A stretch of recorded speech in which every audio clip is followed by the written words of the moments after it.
સમાચારોમાં સૌથી પહેલા વાત કરવી છે ઓપરેશન પાતાળ બાદ હવે પાતાળમાં રહેલા ભૂમાફિયાઓ બહાર આવશે અને એક પછી એક એની ઇમ્પેક્ટ અસર શરૂ થઈ ગઈ છે।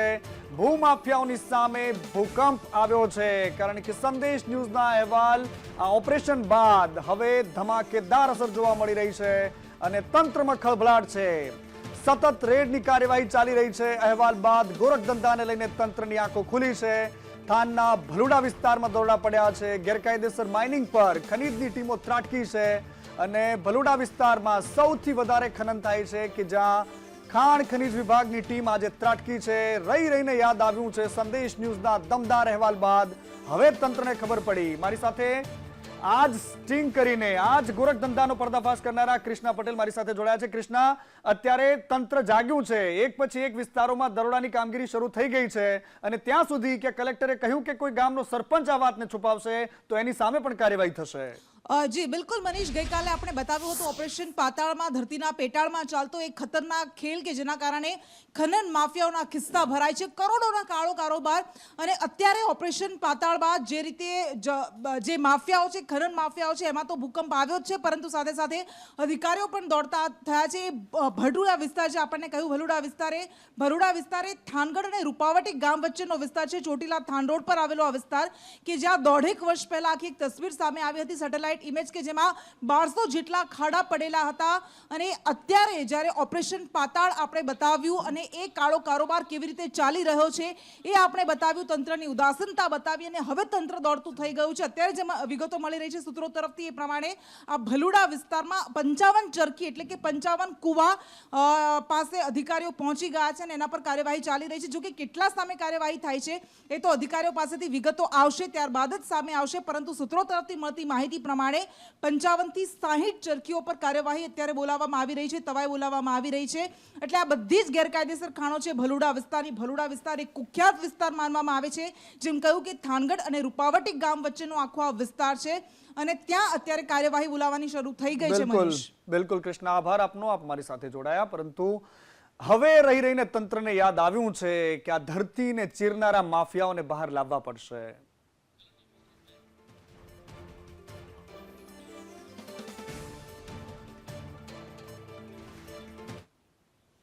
અને આ તરફ સૌરાષ્ટ્રમાં પાટીદાર નેતાઓ વચ્ચે બરાબરનો જંગ જામ્યો છે અને આ વિવાદનો મધપૂડો જયેશ રાદડિયા, પૂર્વ કેબિનેટ મંત્રી અને ધારાસભ્ય જયેશ રાદડિયાએ છેડ્યો।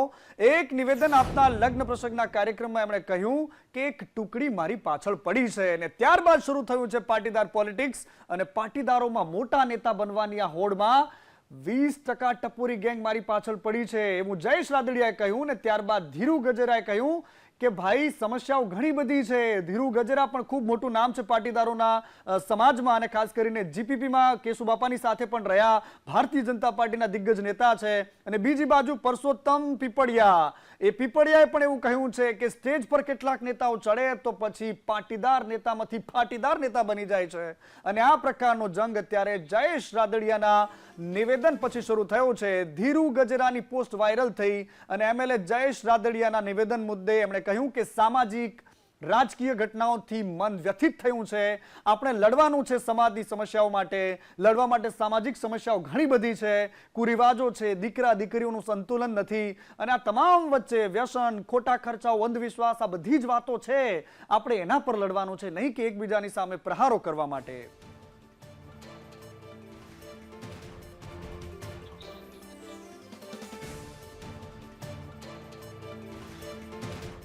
અને જયેશ રાદડિયા સામે સવાલો ઉઠી રહ્યા છે। એમના જ સમાજના નેતાઓ હવે એક પછી એક બોલવા માટે મેદાનમાં છે। જયેશ રાદડિયા સામે સવાલો ઉઠતી પોસ્ટ વાયરલ થઈ રહી છે। પુરુષોત્તમ પીપળિયાની પોસ્ટ કે જેમાં એમણે લખ્યું કે સત્તાનો મદ રાજા રાવણનો પણ નથી રહ્યો, તે વાતને ધ્યાનમાં લઈને હાકલા પડકારા કરવા જોઈએ। જો તમે સ્ટેજ મળે છે ત્યારે સુરાઓને એકાદ હાકલો પડકારો અમરેલીની દીકરી માટે પણ કરવો જોઈતો હતો। આ પ્રકારની વાત પણ પુરુષોત્તમ પીપળિયાએ કરી છે। એની સાથે એ પણ કહ્યું કે જ્યારે પક્ષ સામે સમાજની તરફેણમાં બોલવાનું થાય છે ત્યારે પાટીદાર નેતાઓ ફાટીદાર બની જાય છે। આ પ્રકારે વ્યંગ્યાત્મક ભાષામાં એમણે જયેશ રાદડિયા પર નિશાન તાક્યું છે। રાજકીય તાકાત ધરાવતા હોય તો શું સમાજે તમારાથી ફાટી મરવું, તમારાથી ડરવાનું, આ પ્રકારના સવાલો ઉઠાવ્યા છે જયેશ રાદડિયાની સામે। અને અમરેલીનો એ લેટર કાંડ તમે ભૂલ્યા નહીં હો. એક પછી એક નેતાઓના કાંડ પણ તમારી સામે રાખ્યા. જૂનાગઢના કેશોદમાં થયેલો લેટર કાંડ પણ જોયો, પરંતુ હવે રાજકોટ જિલ્લામાં પણ એક લેટર કાંડ વાયરલ થયો છે. રાજકોટ જિલ્લા ભાજપના પ્રભારી પર આક્ષેપ થઈ રહ્યા છે. પ્રભારીનું નામ છે ધવલ દવે અને એમની સામે એક લેટરમાં ગંભીર પ્રકારના આરોપો થયા છે. એમની સામે અંગત સ્વાર્થ માટે સત્તાના દુરુપયોગનો આરોપ લાગ્યો છે. લુધિકા ખરીદ વેચાણ સંઘ માટે વહીવટનો આક્ષેપ લાગ્યો છે અને આંકડાઓની ગાલમેલની સાથે સાથે જિલ્લા ભાજપ પ્રમુખ અલ્પેશ ઢોલરિયા સામે પણ સવાલો ઉઠ્યા છે. ધવલ દવેના મહિલા મોરચાના સભ્યો સાથેના સંબંધો પણ આ પત્રમાં ખૂબ લખ્યા છે. ઘણા લોકોએ મહામંત્રી બનવાની પણ લાલચ આપી છે. મેં ભરત બોગરાનું રાજકારણ પતાવી દીધાનો પણ આ પત્રમાં ઉલ્લેખ કરાયો છે. એની સાથે નામો આ પત્ર છે, પરંતુ લખ્યો છે ઘણા બધા લોકોને. અને આજે ફરી એકવાર સૌરાષ્ટ્રની રાજનીતિમાં પત્ર વાયરલ થયો છે. અને આ તરફ એટીએસની ટીમે ધોળકામાં દરોડા પાડ્યા છે, કાર્યવાહી કરી છે. ધંધુકા ધોળકાની આ દેવમ ઇન્ડસ્ટ્રીયલ છે, જેમાં એટીએસની ટીમે કાર્યવાહી શરૂ કરી. દેવમ ઇન્ડસ્ટ્રીયલમાં એટીએસે તપાસ હાથ ધરી, જેમાં ખંભાતથી ઝડપાયેલા આરોપીઓની તપાસનું પગેરું અહીંયા સુધી નીકળ્યું છે. ખંભાતમાંથી 100 કરોડની નશીલી દવા ઝડપાઈ હતી અને અન્ય મુદ્દામાલ કબજે કરવામાં આવ્યો હતો. એ જ સિલસિલામાં હવે ધોળકામાં પણ આ પ્રકારે તપાસ થઈ રહી છે. અને અમદાવાદ ખાતે એટીએસની પ્રેસ કોન્ફરન્સ થઈ, જેમાં એમણે કહ્યું કે 24 જાન્યુઆરીએ ખંભાતમાં કેસ કરવામાં આવ્યો હતો. ખંભાત મામલે ધોળકાના વેરહાઉસમાં તપાસ કરાઈ અને આ તપાસમાં 500 કિલોગ્રામ મેટ્રોડોલ મળી આવ્યું છે. ટ્રેમોડોલ મળી આવ્યું છે. ટ્રેમોડોલ એનડીપીએસ કેટેગરીમાં આવે છે અને ટ્રેમોડોલને આફ્રિકન દેશોમાં મોકલાય છે. આ પ્રકારની વાત એટીએસે કરી છે. जो 24 जनवरी को एटीएस गुजरात के द्वारा जो केस किया गया 107 केजीज ऑफ अल्प्रोजोलम का केस जो किया गया, उसमें इन्वेस्टिगेशन चालू था. उसमें इंट्रोगेशन में हमको ये पता चला कि ट्रेमाडोल का भी 500 केजी का नार्कोटिक सब्सटेंस उनके पास पड़ा था. वो धोलका में एक वेयर हाउस के अंदर पड़ा था. ये हमारे इंट्रोगेशन में पता चला. तो हमारे टीम के साथ डीवाईएसपी हर्ष उपाध्याय की कैप्टनसी में हमारी टीम कल रात को फिर से रेड किया था धोलका के वेयर हाउस में. तो उसमें से हमको 500 केजी ट्रेमाडोल का फाइनल प्रोडक्ट हमको मिला था, जिसका अंदाजित market value around 40 to 50 crore का अभी. અને આ જ મામલે ડીજીપી વિકાસ સહાય અચાનક એટીએસની મુલાકાત લીધી. ખંભાત ધોળકાની કામગીરીના મામલે એમણે અભિનંદન આપ્યા. નશીલા પદાર્થના ઓપરેશન બદલ એમણે અભિનંદન પાઠવ્યા છે. અને બીજી બાજુ 100 કરોડના ભ્રષ્ટાચારનો એક આરોપ કોંગ્રેસના નેતાઓએ લગાવ્યો છે દેવગઢ બારિયામાં. કોંગ્રેસ કમિટીના પ્રદેશના નેતાઓ આજે દેવગઢ બારિયામાં પહોંચ્યા હતા અને 100 કરોડના ભ્રષ્ટાચારનો આક્ષેપ કર્યો હતો. એ જ ગામમાં જ્યાં આ આરોપ લગાવવામાં આવ્યો. કમિટીના સભ્યોએ કુવા ગામની મુલાકાત લીધી અને મનરેગામાં ભ્રષ્ટાચારના આક્ષેપ કરવામાં આવ્યા. ત્યાંમાં ભારતીય જનતા પાર્ટીના દિગ્ગજ નેતા છે, એમની સામે આરોપ થયો છે. મંત્રી છે રાજ્ય સરકારમાં, પરંતુ એમાં ધારાસભ્ય ગુલાબસિંહ ચૌહાણ, પ્રદેશના નેતા નરેન્દ્ર રાવત, પ્રભાબેન તાવિયાડ અને ચંદ્રિકાબેન બારિયા પણ જોડાયા હતા, પરંતુ બચુભાઈ ખાબડે આ તમામ આરોપોને નકાર્યા છે. કોંગ્રેસ સત્તા મોવડી મંડળના પ્રતિનિધિઓ દેવગઢ બારિયા તાલુકાના વિસ્તારના ગામડાની અંદર ચકાસણી માટે આવ્યા હતા. તેમાં પણ એ લોકોએ જે જોયું, સ્થળ પર રસ્તાએ જોયા છે, કામોએ જોયા છે, જનતાએ તેમને જવાબ આપ્યો છે. એ વાત કેટલી તથ્યથી સાચી છે એમને ખબર છે.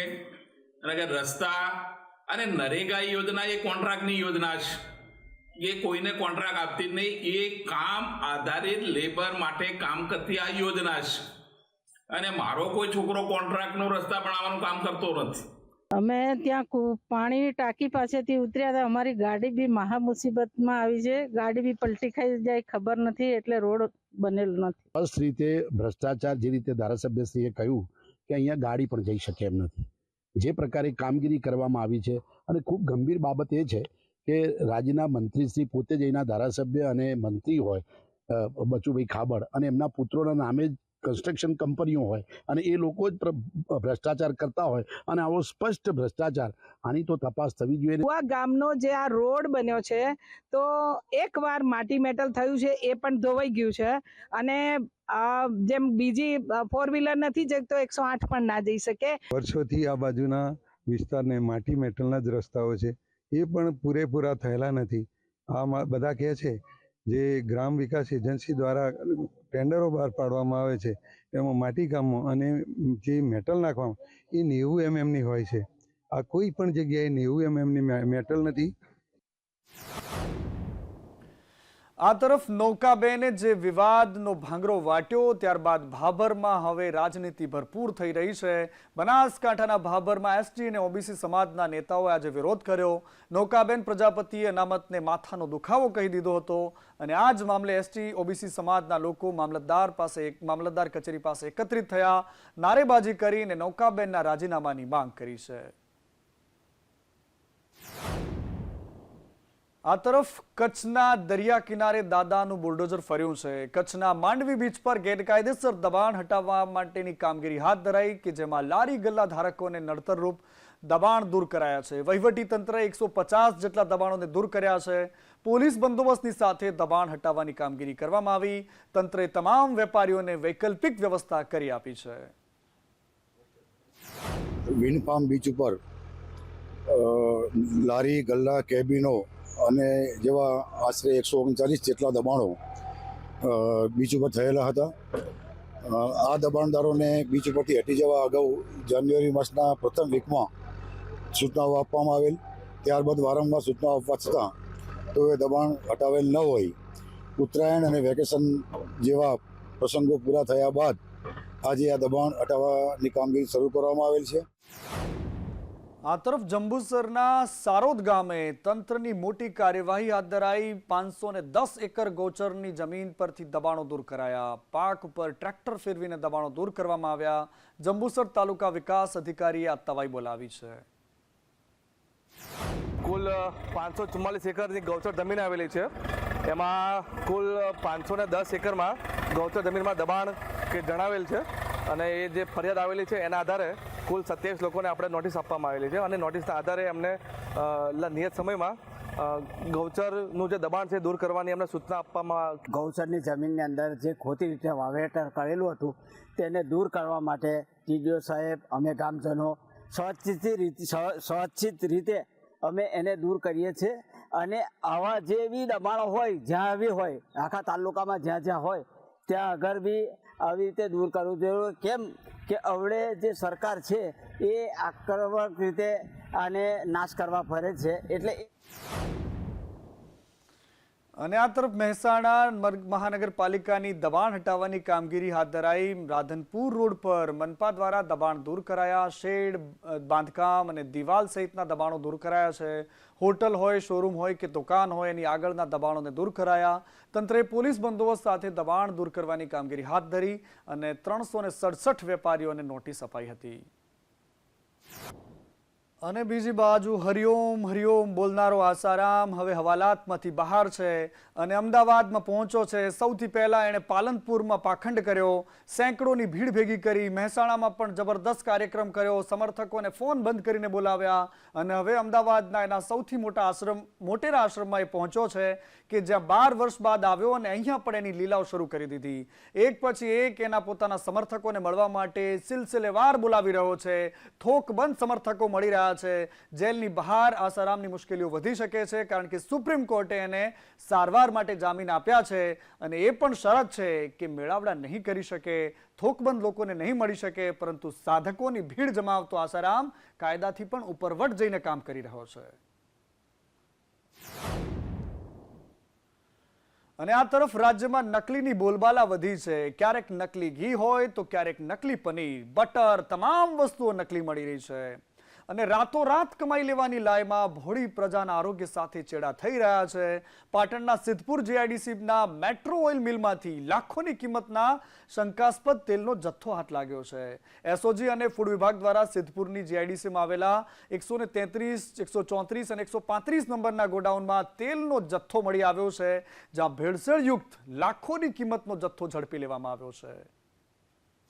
બાકી અને સચોટ બાતમી મળેલ કે સિદ્ધપુર જીઆઈડીસીના પ્લોટ નંબર 133, 134, 135માં કે જ્યાં જે મેટ્રો ફૂડની ફેક્ટરી આવેલ છે એમાં કેટલોક શંકાસ્પદ ભેળસેળયુક્ત તેલનો જથ્થો છે અને એ સગે વગે કરવાની તૈયારીમાં છે.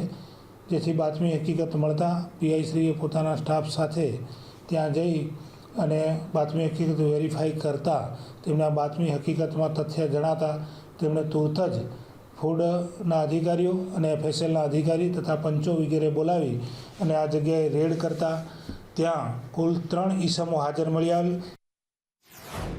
અને આ બાજુ સ્થાનિક સ્વરાજની ચૂંટણીઓનો ભૂંગિયો ફૂંકાઈ ચૂક્યો છે અને કોંગ્રેસમાં દર વખતની પરંપરા મુજબ આ વખતે પણ બવાલ અને ગાબડા શરૂ છે.